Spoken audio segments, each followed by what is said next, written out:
صرف 5 منٹ کا مدرسہ قرآن و حدیث کی روشنی میں 8 رمضان المبارک۔ نمبر 1، اسلامی تاریخ۔ حضور صلی اللہ علیہ وسلم کی ولادت، خاندان اور پرورش۔ رسول اللہ صلی اللہ علیہ وسلم کی پیدائش عرب کے مشہور اور عزت دار خاندان قریش میں ربیع الاول کے مہینے میں پیر کے دن مکہ میں ہوئی۔ آپ صلی اللہ علیہ وسلم کے والد کا نام عبداللہ تھا، جن کا انتقال آپ کی پیدائش سے پہلے ہی ہو گیا، اور دادا عبد المطلب نے اس در یتیم کا نام محمد رکھا۔ حضور صلی اللہ علیہ وسلم کی والدہ حضرت آمینہ قبیلے بنو زہرہ کے سردار کی بیٹی تھی، جو عزت و شرافت میں قریش کی تمام خواتین میں باعزت سمجھی جاتی تھی۔ عرب کے دستور کے مطابق جب بھی کوئی بچہ پیدا ہوتا تھا تو اس کو دودھ پلانے کے لیے کسی دائی کے حوالے کر دیا جاتا تھا۔ اسی طرح آپ صلی اللہ علیہ وسلم کی پرورش بھی قبیلے بنو سعد میں حضرت حلیمہ سعدیہ رضی اللہ عنہا کے یہاں تقریباً 4 سال ہوئی۔ اس کے بعد والدہ محترمہ کے پاس مکہ واپس آ گئے۔ صرف 2 سال ہی والدہ کے سائے میں رہ پائے کہ ان کا بھی انتقال ہو گیا۔ چنانچہ آپ کی پرورش کی ذمہ داری دادا عبد المطلب نے سنبھالی۔ 2 سال ہی گزرے کہ ان کا بھی سایہ سر سے اٹھ گیا۔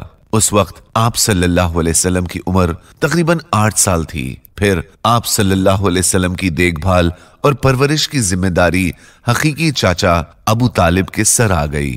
نمبر 2، حضور صلی اللہ علیہ وسلم کا معجزہ، کھانے میں برکت۔ حضرت انس رضی اللہ عنہ فرماتے ہیں، رسول اللہ صلی اللہ علیہ وسلم نے حضرت زینب بنت جہش رضی اللہ عنہا سے نکاح کیا تو میری ماں ام سلیم رضی اللہ عنہا نے کھانا تیار کر کے مجھے دیا کہ حضور صلی اللہ علیہ وسلم کو پیش کر دو، اور میری طرف سے سلام عرض کرنے کے بعد کہنا کہ تھوڑا سا کھانا ہے جو رسول اللہ صلی اللہ علیہ وسلم کے لیے ہے۔ حضور صلی اللہ علیہ وسلم نے اس کو گھر کے ایک کونے میں رکھوا دیا اور مجھے بھیجا کہ میں صحابہ کو بلا لاؤں۔ وہ غریبی کا زمانہ تھا، تقریباً 300 لوگ آ گئے۔ رسول اللہ صلی اللہ علیہ وسلم 10 افراد کو گھر میں بلاتے اور کھانا کھلاتے، یہاں تک کہ سب پیٹ بھر کر کھا چکے۔ جب میں نے اس کھانے کے برتن کو دیکھا تو میں یہ نہیں سمجھ سکا کہ جس وقت میں کھانے کا برتن لایا تھا اس وقت اس میں کھانا زیادہ تھا یا اب زیادہ ہے۔ نمبر 3، ایک فرض کے بارے میں، زکوٰۃ کا نصاب۔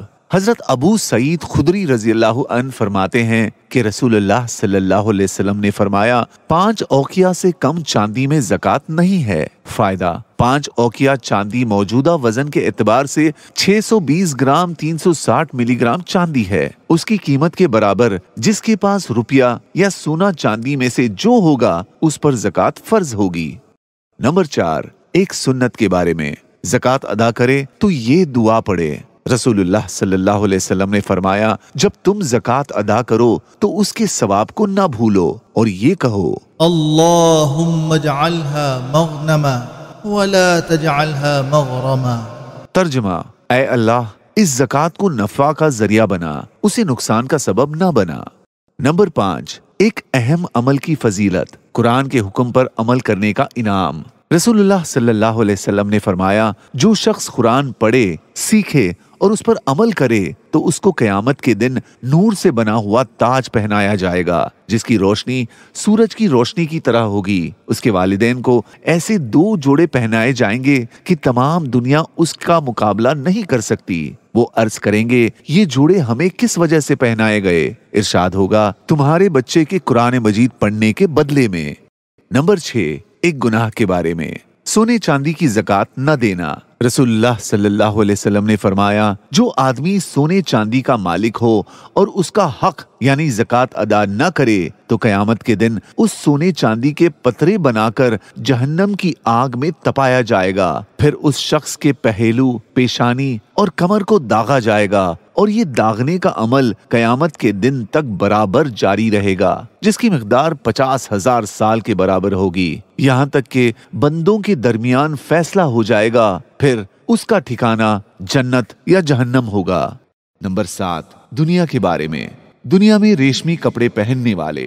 رسول اللہ صلی اللہ علیہ وسلم نے فرمایا، جو شخص دنیا میں ریشمی کپڑے پہنے گا وہ آخرت میں ریشمی کپڑے پہننے سے محروم رہے گا۔ نمبر 8، آخرت کے بارے میں،